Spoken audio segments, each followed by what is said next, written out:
Hi guys! Ito pong nabasa kong ito, nakita ko lang, ay gusto kong i-share sa ating lahat.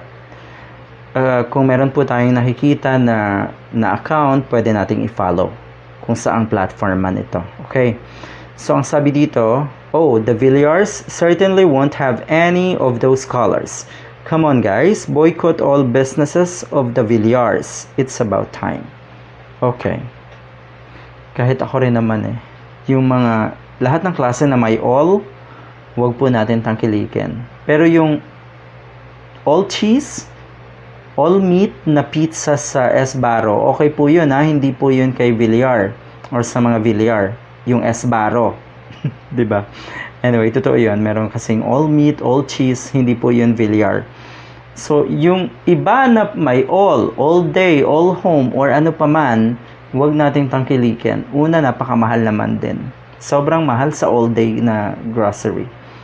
So, wag po natin tangkilikin. Pero, napakagandang rason po ito para tutuhanin na nating lahat na i-boycott kung ano ang meron sa mga Villiers. Buti na lang talaga, hindi ko naisipang kumuha ng bahay. Noong mga panahon kasi ang daming nag-aalok sa atin. Good job. So, sabi dito, no pink or yellow costumes allowed at Vista Malls. Wow. I know someone who is participating in Christmas festivities at a Vista Mall, and they were told specifically that yellow or pink costumes are not allowed.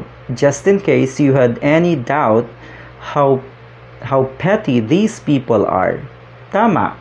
Dahil talaga, yung color, galit na galit kayo. Ako'y nagre-red na ngayon. Nung mga panahon siguro, ayoko pa dahil ayokong mapagkamalang tabogo nung mga panahon ng eleksyon nga, 'di ba? Pero marami akong red, marami rin akong t-shirt na green at sinusuot ko na 'yun. Walang problema. Nagbu-blue na rin tayo.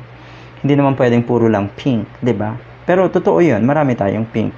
Ang kawawa dito, yung mga tao na nadi-deprive dahil lang sa color, yellow or pink talaga. Ito yung napakalinaw na pati colors, binoycott. Maging specific naman po kayo.